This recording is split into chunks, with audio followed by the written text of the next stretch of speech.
Right now, the National Weather Desk, dangerous wind, coastal flooding, and pounding rain. Francine made landfall overnight as a Category 2 hurricane. Strong wind and rain battering the area right here in the French Quarter. We'll hear from those impacted by the storm. All of a sudden, we saw water starting to come in from all different areas of the house. And why officials say the danger is not over. Stay off of the roadways, stay home, and stay put. Wildfires continue to rage in the western U.S. We are stretched thin because we don't normally staff to this level. We'll look at how extreme drought could impact the fall season. By now, this would be coated in orange, or you'd be able to see the pumpkins by now. And we'll show you the history-making spacewalk that took place this morning. From our nation's capital, this is the National Weather Desk. Good morning, everyone, and welcome to the National Weather Desk. I'm Angela Brown. Francine is now a tropical depression with maximum sustained winds of 35 miles per hour after making landfall at 5 p.m. Wednesday as a Cat 2 hurricane with destructive sustained winds of 100 miles per hour. The heavy winds knocked out power to nearly 400,000 people. Dozens of flights were impacted in New Orleans and at Bush Intercontinental Airport in Houston. The storm dumped several inches of rain that led to flash flooding as well. And you can see some of that storm surge here as Francine made landfall in Louisiana. Several roads were flooded along with homes and businesses in that area. Boats in the region were severely damaged as the floodwaters pushed them from their docks. Several drivers were trapped in their cars due to flooding as well. Here you can see it right here. A man being rescued from his truck by a bystander as it was nearly submerged, just going under those flood waters. After the driver was pulled from the car, it ended up full under that water. This serves really as a reminder that when you see water on the road, just turn around. Don't drown.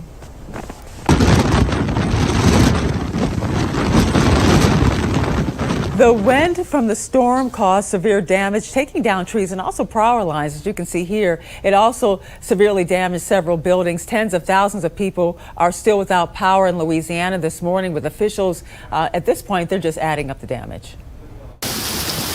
After making landfall Wednesday in southern Louisiana as a Category 2 hurricane, Francine is weakening and continuing to push inland. But the Pelican State is already soaked. Torrential downpours sending floodwaters down roads in several parishes. I'm just trying to get to work. I'm sure plenty of other people are trying to get to work too. And, it just takes a while for this water to get out of here. Some homes flooded. We even had our protective dam up. We even had the sandbags up. And all of a sudden, we saw water starting to come in from all different areas of the house. New Orleans seeing more than a month of rainfall from Francine. The storm leaving widespread power outages in its wake. People inside right now, let the linemen and all do their jobs. Tropical storm warnings remaining Thursday for millions across several states. Louisiana's governor calling for residents to be smart and stay safe as flooding, heavy winds, and storm surge levels up to 8 feet are still significant threats. I want to remind all of the citizens that now is the time to begin to stay off of the roadways. Stay home and stay put. And here's a look at D'Albertville, Mississippi this morning. As the storm approaches, you can see those winds are really pushing that camera. You can see it there. We have meteorologist Jennifer Collins tracking the system for us, as well as 3 other systems as well in the Atlantic. Here's a look at Tropical Storm Francine. As of the 5 o'clock advisory, still a tropical storm at this hour, producing heavy rainfall across Mississippi, parts of northern Louisiana, Arkansas, and the Florida Panhandle, too, now moving towards the Panama City area. Tropical storm warning still in effect for the northern coast, Gulf of Mexico. Francine will weaken through the day today, eventually becoming a remnant low as it moves over the Mississippi River Valley. 3 areas with a low chance of development in the Atlantic basin. One is an area of low pressure that could develop off the coast of the Carolinas, associated with kind of the residual effects from Francine. And then we have Tropical Depression 7 in the eastern Atlantic, just to the west of the Cape Verde Islands. This system is expected to move its way to the west over the next few days, maintaining that tropical storm strength, and then eventually will move into the central Atlantic, where it could eventually stall out. Next name of the season is Gordon. In Alabama, rough surf and high risk of rip currents prompted beach closures on Wednesday. They are expected to remain closed today as well. Some folks wanted to experience the water today, but from a safe distance. Andrea Ramey has more. It may be a gloomy day at the beach, but Mike Maynor is making the most of it while on vacation. A rainy day at the beach is better than a sunny day at the office. So you're not letting this weather ruin your trip? No, it's great. We're out here just seeing what it looks like pre-storm, and the rain doesn't hurt us. The rough surf and rip currents could. That's why beach officials are now flying double red flags to let people know they have to stay out of the water. You can't even get your feet in. You know, it's a good day to come down and just look at the waves. Right now, we're seeing surfing in the 4-foot range. Disobeying and getting in the water could result in a $500 fine or arrest. Police are patrolling the beach to enforce the law. Because some people don't know what the flags mean, so they're educating them and just talking to them about the dangerous conditions that we're going to see. Dangerous conditions that could include a high risk of rip currents through Friday. And while Francine did bring very dangerous conditions, some were hoping there would be a silver lining. Much needed rain to parts of the country that are dealing with major drought, but an unusual weather pattern prevented that from happening. Meteorologist Natalie Walters explains. Hurricane Francine made landfall along the coast of Louisiana Wednesday evening, bringing flooding rains to parts of the south, but it won't be bringing much in the way of any rainfall to areas that really need it. And the reason why is because we have something called a Rex block setup going on in the upper levels of our atmosphere. So this is what we'll have taking place during the day on Thursday. Area of low pressure, that's where Francine would be located, with that ridge of high pressure just north of that area of low pressure. Well, that strong area of high pressure will be blocking the weakening area of low pressure as it tries to travel its way northward, keeping the rain just south of the areas that could really use it at this time. And here's the latest drought monitor that does have parts of Ohio and West Virginia under exceptional drought conditions with no rain in sight, at least for the rest of this week. And there you can see that forecast precipitation, which stalls out any rain before making it to those areas.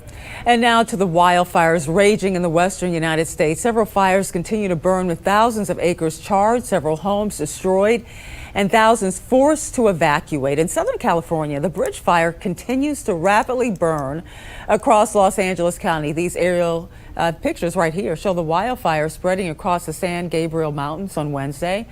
The bridge fire is currently being called the largest active fire in California. So far, though, it has burned more than 48,000 acres and destroyed nearly 40 structures. Fire crews are working to contain the flames at this point, while county officials fear it could actually grow. People in the area, had trouble evacuating because of all of these conditions.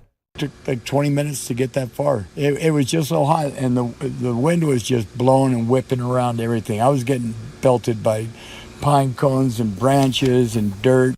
Also on Wednesday, 3 people, including a Los Angeles County Sheriff's Sergeant, had to be rescued by helicopter. In Reno, Nevada, firefighters are helping to battle the Davis fire, which is burning just south of the city. It's all hands on deck here to make sure they can meet the demands of their usual call volume as well. Kim Burrows has more. As soon as flames shot up from Washoe Valley on Saturday, Reno firefighters scrambled into place. 50 people are currently attacking the Davis fire. Yeah, we are stretched thin because we don't normally staff to this level. The department is also down 23 firefighters who are helping fight fires in Wyoming, Oregon, Idaho, and California. They were committed before the Davis fire broke out. The fire chief said he asked for all hands on deck. There are 130 people on duty. We put out the word to our personnel that there's a need in the community, and they stepped up. We have more than half of our people working, and kudos to them for their response and their commitment to the community and to the department. The chief said so many people showed up for those extra shifts that they didn't have enough beds at the fire stations, so they're being housed here at the Evelyn Mount Community Center. Reno Fire says with the extra staff, it can cover the 130 calls expected each day. So we are hopefully in a position where we have, because of our above and beyond staffing, capacity to handle anything that gets thrown at us. All fire agencies are asking the public to be extra cautious working or recreating outdoors. Another fire could stretch staff too thin. In Reno, Kim Burrows reporting. And history was made earlier this morning. Billionaire tech CEO Jarek Isaacman just wrapped up the world's first commercial spacewalk as part of SpaceX's Polaris Dawn mission. He left the capsule into the vacuum of space for around 10 minutes. He did some bending around to test out the company's new spacesuits. You see it there. And coming up on the National Weather Desk, we'll look at how new technology is helping officials evacuate residents from wildfires. And also we'll find out how the weather is impacting this year's fall foliage.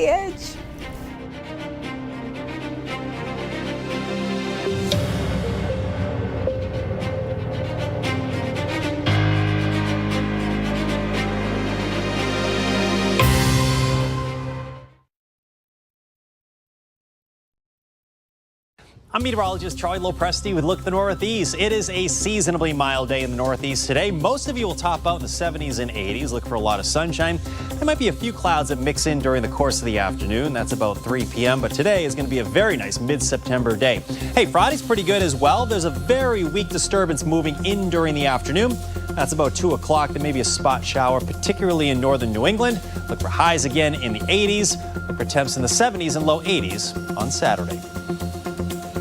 I'm Chief Meteorologist Gerard Jabali. Here's a look at the mid-Atlantic region. We are seeing high pressure in place, keeping us high and dry. Not a drop of rain in sight until early next week. We're going to be looking at just a few clouds to move across the area at worst here. Going into your Friday morning, could start out a little thicker there, but towards your afternoon, we're going to say partly sunny. Temperatures very seasonable from the mornings to the afternoons. Low 70s in the mountains, low 80s to the upper 70s across much of the coastal regions, and that'll be the case all the way through your Friday.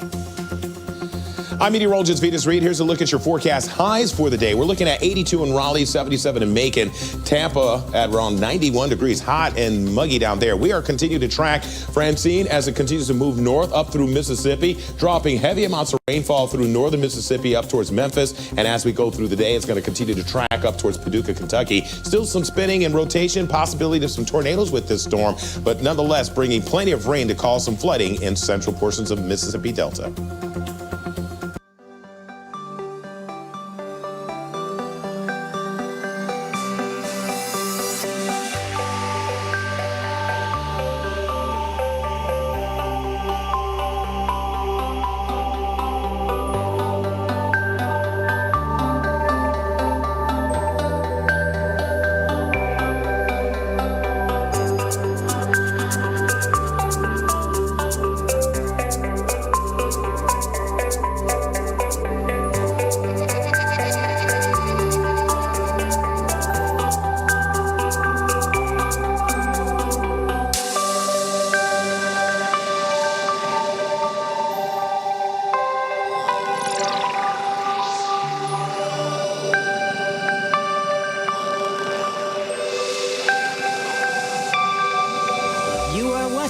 The National Weather Desk.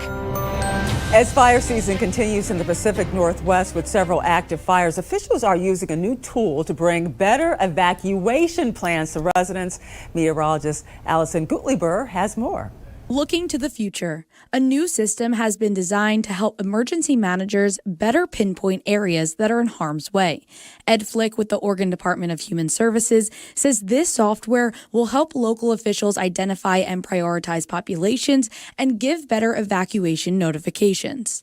What's really exciting is the potential to get all counties and tribes across Oregon on a single system. The software was launched this summer and used in Deschutes and Jackson counties for wildfires. Now, Wheeler County can say the same. So the County Emergency Management Coordinator, Mitch Elliott, has been very enthusiastic about this system. We checked in with Mitch today. He said that the system is ultimately going to save lives in his county. Mitch Elliott, who is working around the clock on fire evacuations, took a moment to talk with me, and he called the software a game changer. I believe that what people are going to see is ultimately more accurate and understandable evacuation notifications. Instead of using paper maps, they are now able to use this system, which maps specific areas of large fires. This software speeds that process up immensely. And because fires often cross county boundaries, it also allows counties to work together on the same page to do the best job possible to get timely notifications out to people. Smoke from wildfires on the West Coast in Canada will soon be impacting the northeastern United States. Meteorologist Christian Bridges shows us how this happens and what the skies will look like in the area in the coming days. Thick wildfire smoke set to return to the skies in the Northeast. I took this picture back in August of a day where we also had thick wildfire smoke in the skies. This was taken right around noon, and you can see the muted blue color in the sky, that milky appearance. Similar scenes looking likely as we head later into this week. While we've seen some minor wildfire smoke through this second week of September, hasn't really been enough to make for that milky appearance in the sky. It has brought us more vibrant sunrises and sunsets, sunsets, but otherwise no real impacts. Notice all this smoke from fires in California and Canada off to the northwest. As we head later into the week, that will be moving on in. Here's a look at expected smoke concentrations across the Northeast on Friday, September 13th. And yes, very thick wildfire smoke is expected to envelop the region, making for that milky appearance in the sky. Luckily, it shouldn't impact air quality all that much. And when it comes to fall foliage, the weather plays a crucial role. Many people flock to the mountains of Tennessee to see the leaves changing colors. Meteorologist Kate Alexander looks at what visitors can expect this year. Some would consider autumn to be the most beautiful time of the year because of the display of color throughout the region. This year's leaf peeping season is just around the corner. The sunny, warm, and dry weather that we've seen will play a crucial role in fall colors this season. Travis Watson, campus arborist at East Tennessee State University, says the current weather conditions are favorable for vibrant fall color. Here we are right now, back in a dry spell. We haven't had rain in a little while. We have rain in the forecast, I think, for the weekend, so that'll probably help. What we are seeing, though, are these seasonable temperatures. It started to cool off in the evenings, and we're having nice, bright, warm, sunny days. So that's really kind of setting up for a good color display. Travis says elevation plays a key part in the colors we see. Photo period being the major driving factor, temperature is the other one. So elevation affects temperature. As you go up in elevation, you lower your average daytime, nighttime temperatures. So that's really the elevation effect. Each type of tree will have a unique color change, but it's heavily dependent on the weather. What we are seeing, though, is the response to drought. So we've had again, we're back in a drought period. So trees that are heavy water users are starting to shed leaves just to reduce the amount of water that they're taking up. Other things might be foliar diseases that are causing things to shed. So part of what we'll probably see this year is some changes in the density of the color display. Areas that have been highly affected by drought are going to show canopy gaps. They're just not going to have that full dense canopy. As we progress further into fall, dry weather and cool nights will result in the vibrant nature show. And we turn now to meteorologist Andrew Buckmichael, who every week aims to answer viewer questions that he receives on Facebook. Let's take a look at the questions he is answering today. All right, it's time for another round of your weather bucket questions. I printed off the new questions that are pinned to the top of my Facebook page. So let's toss them in and find out the new question we're going to be answering. All right, here we go. Question from Lindsay. Not sure if it's true or just another fun saying that leaves turn upside down when it's going to rain. Is that true? Well, I don't know the answer to that, but I do know an expert who does. Typically, the one that does it the most would be silver maple. Some of the other maples will flip when there's a rain coming, but most of the other deciduous trees do not. Jeff Turnbull is the owner of Darby Creek Nursery, and with decades of experience, he's going to be my go-to person to ask this question. Plus, he said that it might not necessarily be the rain that's flipping the leaves, but something else. But a lot of it, too, has to do with the corresponding winds that are coming. That usually flips them, but no, most trees do not flip leaves before rain. Now, this is a red maple, but one thing that you'll notice on the silver maples is the underside is a little bit lighter, so that'll stand out a little bit more. All right, I don't see the question in here, but I've seen it a lot on my Facebook pages. Will the fall leaves look different this year because of the drought parts of the country are seeing? The answer is yes. Stressed trees will start to change their colors and lose their leaves earlier than normal. Plus, the colors will be a little bit more dull for being drier than normal. Thanks for all the weather questions. Keep sending them in. We are very close to pumpkin season, but for many growers, things aren't looking so good this year. Drought is having a major impact.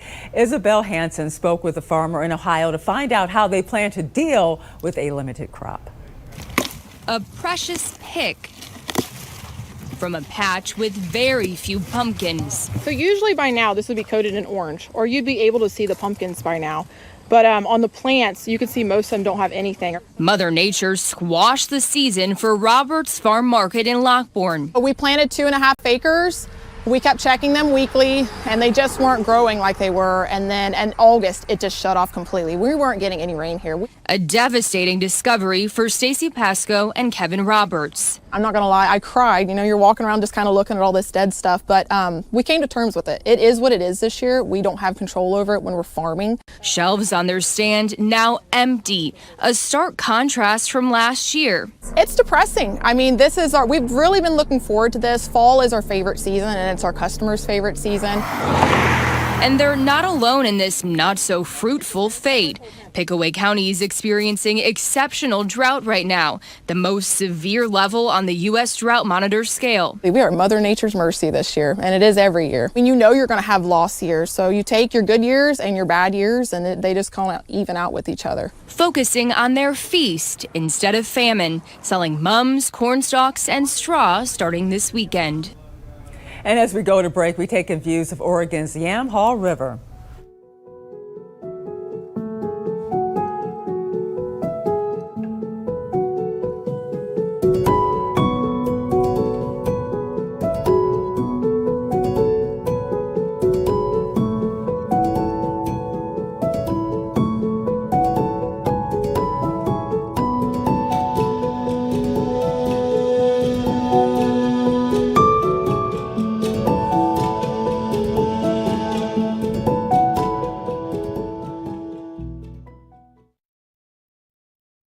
Well, a very good Thursday morning, everyone. I'm meteorologist Andrew Buck-Michael. Rain starting to move in from the south from Francine today, but most of the Midwest still staying pretty sunny with temperatures on the warm side. A lot of 80s and some 90s there as well. Heading into the day tomorrow, that rain does lift its way a little bit more to the north, so we're seeing some of that rain in southern Illinois, Indiana, Missouri, Kentucky. And by the time that we get to your Saturday, it starts to dissipate some. Got a couple of stray showers or storms across the northern plains.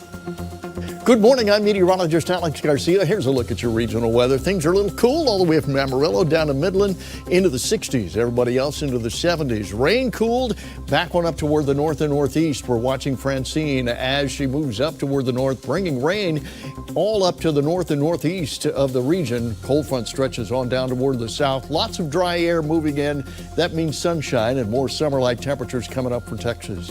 I'm meteorologist Alex Garcia. That's a look at your regional weather. Well, hi there, everybody, and a good Thursday morning to you. I'm meteorologist Shannon O'Donnell. Out west, partly sunny skies back in play for the Emerald City. Highs in Seattle, though, running a little cool, just in the upper 60s. That's on the cool side of normal for this time of year.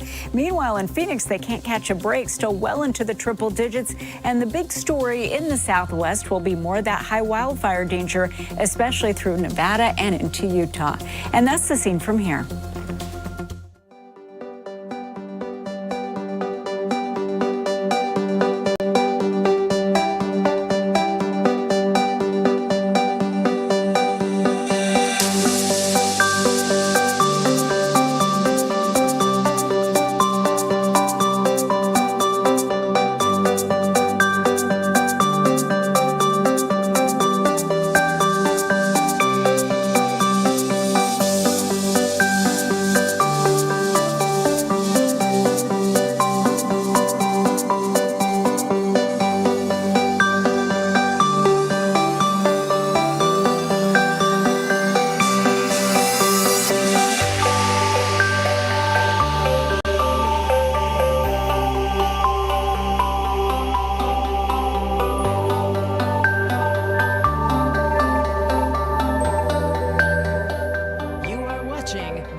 In some parts of the country, it's feeling a lot like fall right now, but in some of those spots, it's still tick season and their babies can still pose issues for people and also pets. Rachel Branning tells us more. Seed ticks are the larval youngest stage of a tick. Take a look at these photos. Folks here in Lynchburg say they took their dogs walking on the Blackwater Creek Trail and came home to find hundreds of seed ticks on them. Scott Baker with the Virginia Cooperative Extension says these ticks congregate, so you could have dozens on you at once. He says they may be small, but they're just as dangerous in their young form. Usually they have to be attached and feeding on you for a while before they can transmit any potential problems to you. So the quicker you get them off, the better. Baker says you should remove those pests as soon as you see them before they attach, but if they're already attached when you notice them, be sure to get the entire tick. Don't leave any part of it behind. Baker says it's also important to treat your pets for ticks if they're going outside. For yourself and your kids, he says to use bug spray. Back to you. And looking for more great weather content, check us out on social media. You can find us on Facebook, YouTube, Instagram, X, and TikTok. Just search the National Weather Desk. We're going to be right back.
Thank you so much for joining us. I'm Angela Brown. Make it a great Thursday, and I'm going to see you right back here tomorrow.